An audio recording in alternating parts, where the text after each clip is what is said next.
जय महाराष्ट्र मंडळी, मी तुमचा आपला रिपोर्टर राकेश काटकर आणि तुम्ही पाहताय मस्त न्यूज सत्य बेधडक। मंडळी, आज चर्चा करूयात मुंबईला लागून असलेल्या नालासोपारा पूर्वेची। इथली परिस्थिती पाहून कोणत्याही सर्वसामान्य नागरिकाचा संताप अनावर झाल्याशिवाय राहणार नाही। सकाळी कामासाठी धावणारा मनुष्य असो किंवा संध्याकाळी थकून भागून घरी परतणारा मेहनती कामगार, कोणालाही इथे शांतपणे 2 पावले चालणे कठीण झाले आहे। कारण काय तर नालासोपारा पूर्वेचा हा ऑटोरिक्षांचा चाललेला बेलगाम आतंक।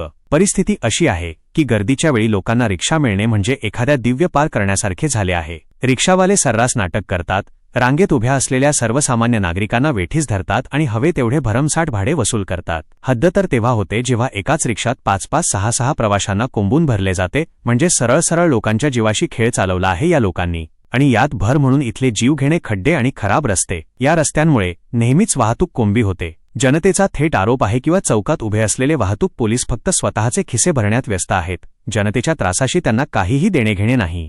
कधी जनता रस्त्यावर उतरून संताप व्यक्त करते, तर कधी रिक्षावाले मुजोरी दाखवतात। या सगळ्यात भरडला जातोय तो फक्त आणि फक्त आपला सर्वसामान्य नागरिक। म्हणूनच मस्त न्यूजची प्रशासन आणि सरकारकडे एकदम स्पष्ट आणि कडक मागणी आहे। पहिले, नालासोपारा पूर्वेचे हे खराब रस्ते आणि खड्डे तात्काळ दुरुस्त केले जावेत। दुसरे, मनमानी भाडे उकळणाऱ्या आणि अतिभार वाहणाऱ्या रिक्षाचालकांवर मोटार वाहन विभाग आणि वाहतूक पोलिसांनी कठोर कायदेशीर कारवाई करावी। आणि तिसरे, वाहतुकीची ही समस्या त्वरित सोडवली जावी जेणेकरून आपल्या जनतेला मोठा दिलासा मिळेल। आम्ही कोणाच्या विरोधात नाही, पण जनतेच्या हक्कावर आणि त्यांच्या सुरक्षेवर कधीही तडजोड केली जाणार नाही। कॅमेरामॅन राहुलसह मी राकेश काटकर, मस्त न्यूज, मुंबई।